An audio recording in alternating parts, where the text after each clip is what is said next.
Hi guys, welcome to our today's episode on FinAccTing. Now, today's episode is going to be very special. Why? Because our guest is super special. He's none other than Sajid Khan. He's director ACCA India. Now, while he's very senior, he's still been able to spare some time for us today, where we will be discussing some of the most important questions that you guys probably have in your mind. Things like, what are the opportunities available for ACCA students in India? How are ACCA students different from the global ACCA students? And if someone wants to move outside India, how or what are the things they can do? So I would urge you to have a look at the episode, and please feel free to share your feedback at the end of it. I am so happy with our guest today, Sajid Sir, who's been very kind to take out time with such a hectic schedule around, but still, giving us time for the podcast. So thank you so much, Sajid Sir, for being with us today. It's an absolute honor. My pleasure, Zaheer. Thank you for inviting me, and I'm very glad to be here this morning. Great. So, Sajid sir and I have obviously been known each other for a very long time, at least since the time I've been teaching ACC almost 6+ years now. But I am so certain that there are many out there who do not know so much about you, sir. So I thought maybe we'll start something with a very interesting question, which is could you please tell us something about yourself, especially something that many of the students, many of the working professionals, ACCAs do not know about you? Thank you, Zaheer. Certainly, many of you know my background that before joining ACCA, I was into teaching and education. But some of you may not know how early I have started that teaching and why I'm so passionate about teaching and coaching. So when I was in class 10th, I started helping my fellow students, explaining some topics. And I started getting a very great feeling of helping others. And I continued that. And then when I was in class 11th, I started some home tuitions. And then when I was doing my degree, I had my own coaching center. And when I was in my post-graduation, I had my junior college in partnership. So it was a bit fast track for me, but it was a very rewarding journey because I used to drive a lot of pleasure in helping others. And by teaching, I know that what impact it has on others. Exactly. So that's why I'm very passionate about teaching, and now I do coaching on performance management and also the leadership coaching, which is equally interesting and rewarding. Wow, now I did not know that. That is so good. I did not know that, honestly, that you are still doing coaching. This is fantastic, and no wonder why you are such a great speaker. Whenever anyone listens to you in the seminars, and I've been blessed to have been able to be part of so many of them. It's always great listening to you, the insights that you bring to the table. So great. Thank so you. you are a fellow teacher, that means. Thank you, sir. Yes, I am. Yeah. Wow, that is so good. So look, guys, now you know why Sajid Sir is such a good orator. He is also a teacher. Great. So, but I'm sure, in this teaching journey, at least I am very keen to understand that how did ACCA happen, especially when not many people knew about ACCA, but you've been working with ACCA for so long. So how did that happen? That's a very interesting story. I used to be teaching at a learning partner in Oman when I used to teach that certified accounting technician, which is now we call foundations and accountancy. And we used to have ACCA officials visiting from the UK, visiting us, and they used to, of course, help us as a learning partner. And then I moved to a government college with a teaching role, again teaching the same course. And then there was an office established in Dubai in 2004, which is the first office, called ACCA Gulf States. And the head of the Gulf States, he started visiting us, supporting us very closely. And on one of his visits, he talked about an opportunity that they have in Oman as a country manager. He offered that role, but I took some time because it was a big decision. Of course. It was a complete change, complete shift from teaching to management and business development. But after due consideration, I did take up this job, and the rest is history. Wow. It has been a very I can maybe describe my experience in 3 words at ACCA. It has been very transformative. It has been rewarding, and it is very dynamic. Lovely. And what I mean by this is that in terms of transformative, I have had great opportunities at ACCA to develop myself professionally and personally. I have had the opportunity to work with great leaders and colleagues, and still I'm working with them at ACCA. In terms of rewarding, it is very, very rewarding to see many people qualifying ACCA and making a lot of difference to their career, to their life. It is very rewarding feeling. And in terms of dynamic, as you know, there is a never dull moment at ACCA. We always think ahead and act ahead, and we are at the forefront of these changes. We not only just adapt to changes, but also we are the ones who shape the change. Exactly. So it's very interesting role that I'm working in. Wow, wow. And I honestly take pride in what ACCA does is because it's always thinking ahead. That's what we say. So I fully echo your views on how it is very transformative. So no, thank you so much for sharing that. Now, maybe for the people who are watching this podcast, and I'm glad over the last 6-8 months that I've been fairly active on this one, that we've had a decent subscriber base. So I'm glad that they will come to know what is your primary role at ACCA. I know that, but it would be nice if you can tell that to the viewers as well, please. Certainly, thanks Zaheer for that question. So my current role is to focus on delivering ACCA strategy in India, which is to support the economic development of India as much as possible. And one may wonder how are we going to support it? Well, there are two key areas where we are focusing on. One is to address the challenge of unemployment in India. We are working very closely with partners like you, university partners, employers, and authorities to make sure that our graduates are work ready. So we share resources with them. We share best practices from around the globe, and this is how we are helping in addressing a challenge which is in India. The other area is about which is very much aligned to our public value agenda, our purpose. As some of you may be aware, ACCA's purpose is to be the force for public good. Absolutely. So whatever we do on daily basis, we have to be aligned to public value agenda. We make sure that we add public value from that whatever we do. And one such example is the professional insights work that we do. In fact, we have been doing that for the last 80 years, the research and insights. And in that function, we produce very insightful reports, sharing best practices and some advice on topics of interest to the public, to the government, to profession, to the businesses at large. So this is another way of supporting the economy. So we work very closely. My role involves working closely with the stakeholders like learning partners, education partners, helping my team to support these partners, and of course helping my team to also work with trade associations, the regulators, the decision makers, so that we not only contribute to the accountancy profession, but we shape the profession as well. Great. No, I am extremely happy with the fact that ACCA has been able to over the years do such strategic partnerships, even the likes of institute directors, where you've been able to get so many senior people on board of that yes, ACCA is a great qualification to have, and the kind of acceptability that we've seen in the last few years is crazy, right? So no, thank you for sharing that.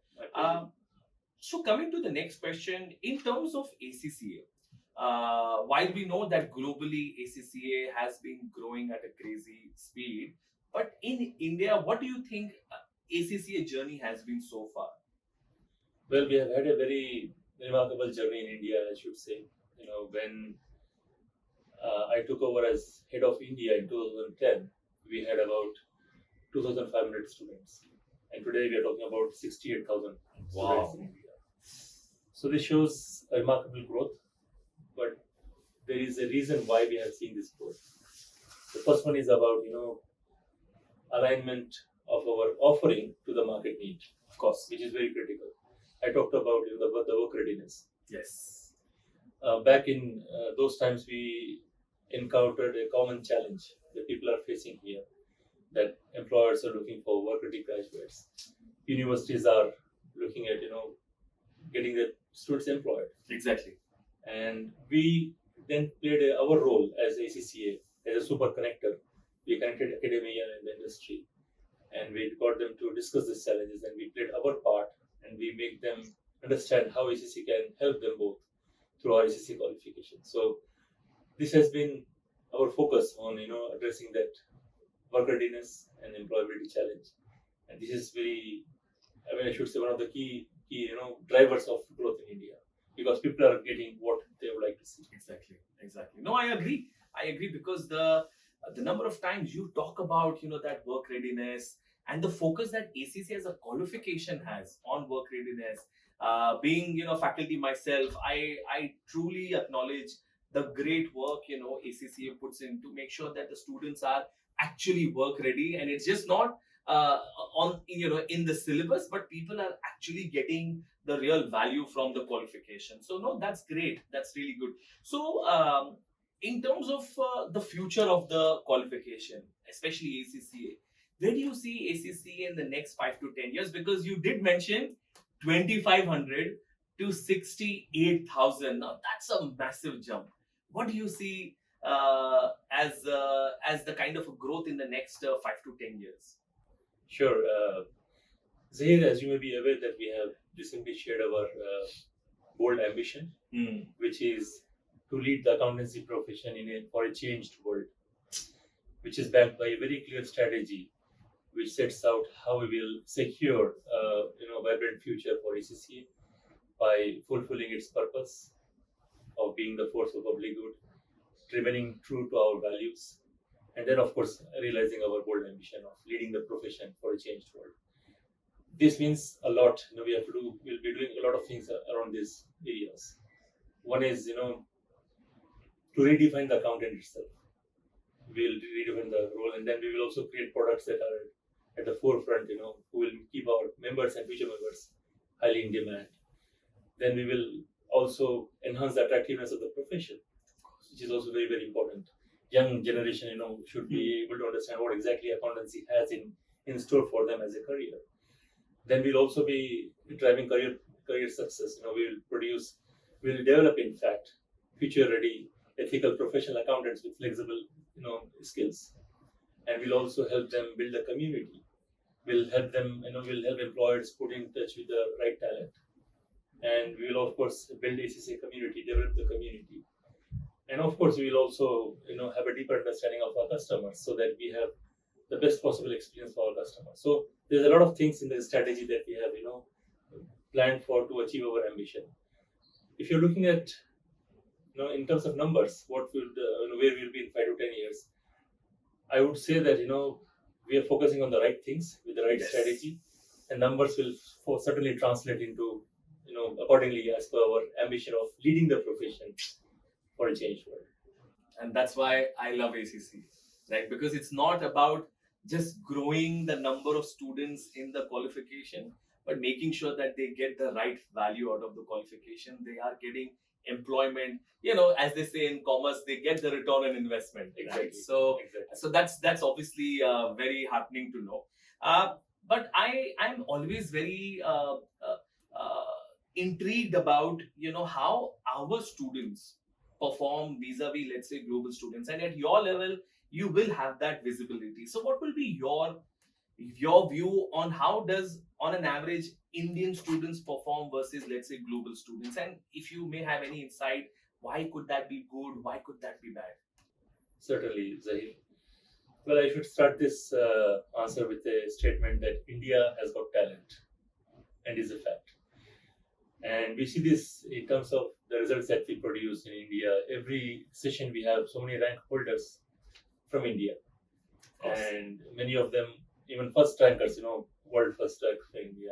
And Zaheer, you were just sharing with me that you also have 3 world rankers for this session. Yes. And I've also seen many of the students getting 100 out of 100 marks in some papers, which is amazing. So of course, there is a lot of work put in by tutors like you and who are helping our future members, not only pass but pass with flying colors and get world ranks. And then the commitment of the students. They are also very passionate about, having a professional qualification. And I should also mention here the support provided by the parents and the role played by the parents and families. So I think it's a very, coordinated team effort. Everyone is, helping their students achieve this high, rank. So I think this is all, working together and this is a result of a teamwork. But more importantly, also, I should say that students in India have got a very good command over English. English is very widely spoken, and that makes a huge difference. Whether they're preparing for the exam or whether they're going to, work in an environment, whether India or globally, that English language, skills are going to help them a lot. So this is again a plus, an advantage, and a strength for our Indian students that the English is very widely spoken. So I think these are some of the reasons: their commitment, their hard work, the language skills, and the support from tutors like you is all helping them achieve their results. Thank you. Thank you. No, I'm glad you mentioned that we are getting the world ranks as well. And being the nationalist that I am, it's always so nice to see that our students getting the world ranks. In fact, you mentioned 100 out of 100. One of our students, Ayush, he got a world rank one by getting 100 out of 100 in a tax paper.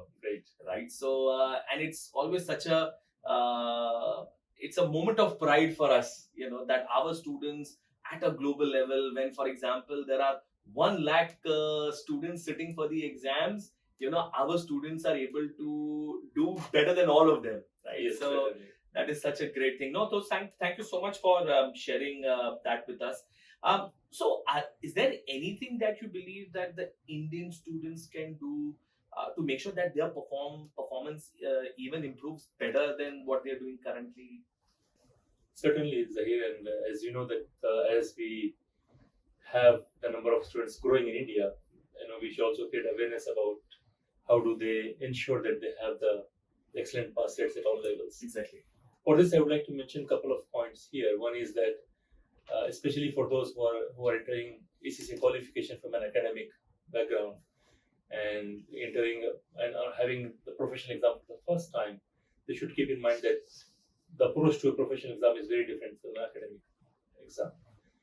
And if you are studying only close to the examinations, it may not help. That is one thing. And secondly, I would also like to mention a fact here that at ACCA, knowing everything is not enough to pass the exams. For example, you may have all the knowledge that you may need, but unless you understand the question, you apply the knowledge, the experience to answer and make it relevant, you won't be able to get the marks, you won't be able to pass. So I think they'll have to practice two things. One, how do they make the answer relevant to what is being asked, and how do they do this in a specific time, because exams are time pressured, as we know. Yeah. And to achieve these two things, I think there are three ways of excelling in these two things. One is practice. Second is practice. The third one is practice. Lovely. Thank you. Thank you. This is such a good advice. So I think the more you practice the past papers, the more you look at examination resources like examiners' feedback, examiners' notes, and then we have mock tests. Then we have my exam performance reports. The more you have access to the resources, the more you practice, the better the chances of not only passing but excelling and getting world ranks, as we just talked about. Of course. No, thank you so much. And again, I echo so much with this advice is that I constantly tell this to the students that do not go into the exam by saying that I've done one mock, I think I'm ready. It's suicidal in nature if you do something like that. ACC exams are not about rote learning, but it is about application. Like you said, you have to be able to apply all the knowledge that you have. So get your concepts clear, and only then you'll be able to crack the exams. Exactly. No, thank you so much. This is a very, very helpful advice to the students.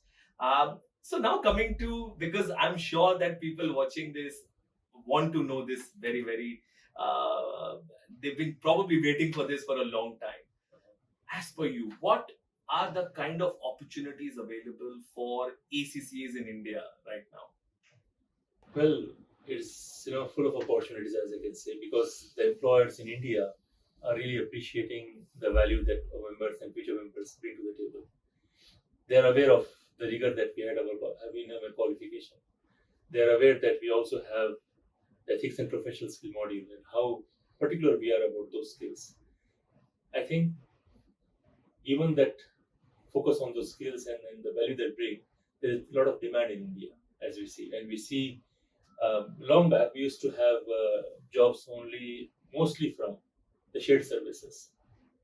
But now we have jobs from all sectors. And if you go and visit our ACCA Careers website, you can see jobs in different, not only Big Four, but other sectors, Of course. banking sector, financial sector, corporate sector. So there's so many opportunities here in India and also globally. But I think it all depends on how they prepare for it. Exactly, exactly.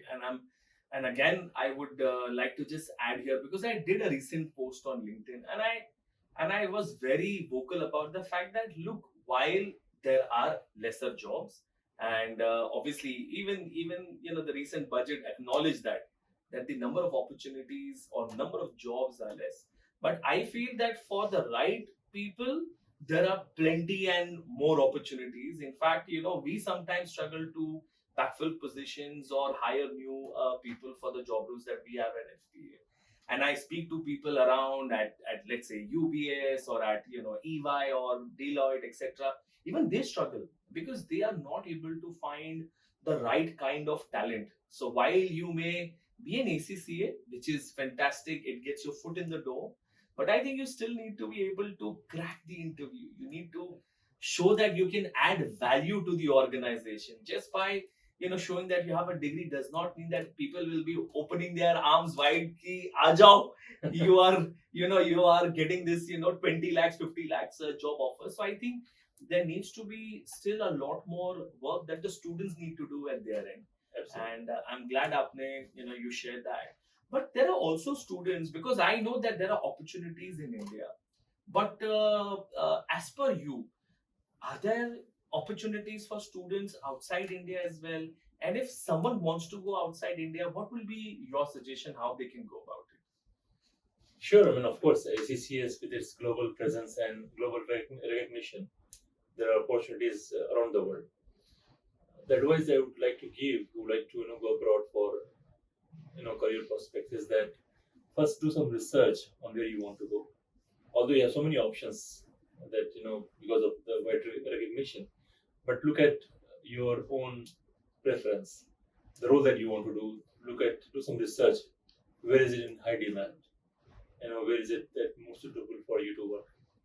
More importantly, also please look at some legal requirements there, the job visa requirements, the other requirements. There are some countries which are welcoming professionals, and there is a huge shortage of the talent. So those countries may be more welcoming than others. So please do some research in this. And more importantly, I would say that prepare for it. And some people just have wish. Okay, I want to go abroad. I want to work here. Even in India, people connect with me in the events and they tell me, I want to work in so and so field. I want to work here.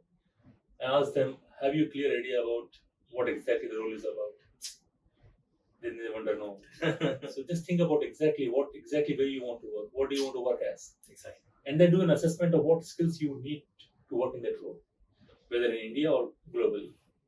And then do a mapping of where you are and where you have to be to get that role. Exactly. What is the gap? And start preparing for it. Wow.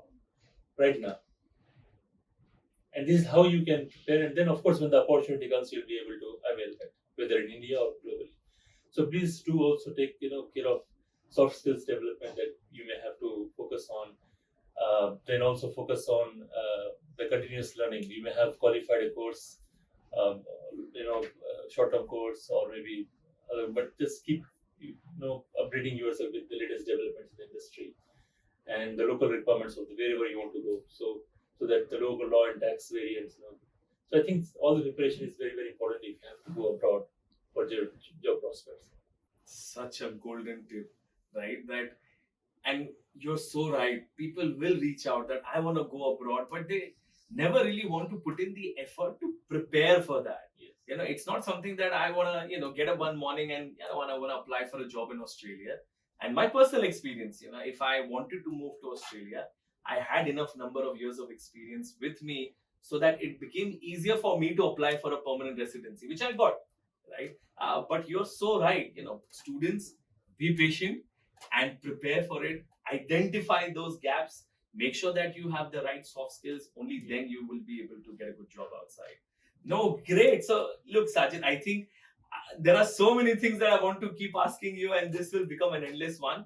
But I will still want to ask you one final thing from you. What will be your one key message to the students who are currently pursuing ACCA? Anything that you want to add as your final message to them? Thanks, Zaheer, for this great question. So possibly I may add 2-3 messages, just not just one. Please, please. One, as we know that at the moment the accountancy profession it is undergoing a rapid change, and as an ACCA member or future member, you are at the forefront of this transformation.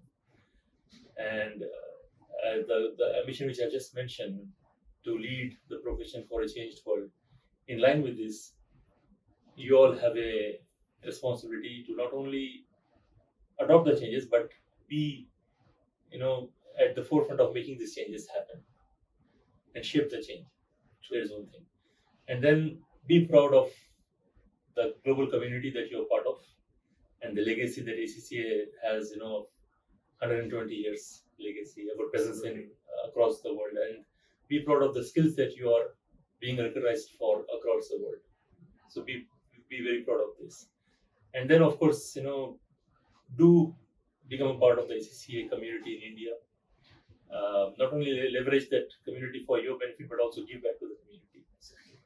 And I would say that be very positive. It's a very bright future, and ACCA is here to support you wherever you are at your journey, whether as a future member or a member. ACCA is here to support you all. Great, great. I think one very important one that I'm taking away is that give back to the community. I think it's just ACCA is not about getting a degree and then start working, but also making sure you support to the new students who are coming in, to the people who are looking for jobs or struggling with anything and everything. Thank you so much, sir. It has been an absolute pleasure. My pleasure. I cannot tell you how happy I am to do this podcast with you. This is definitely one of the most special ones I've done so far. Thank you. Thanks for taking time out. And I really look forward to do one more with you in the near future. Certainly, I look forward to it as well. All right. So, guys, thank you so much for watching this. If you are still around, I hope you've enjoyed it. Please leave a comment if you have any questions or if there is anything that you would like us to cover. If there are any further questions for Sajid Sir, you can definitely let me know and I will relay the same. And if this is the first time you're coming here, don't forget to subscribe and hit the like button. Thank you so much and see you around. Bye-bye. Thank you.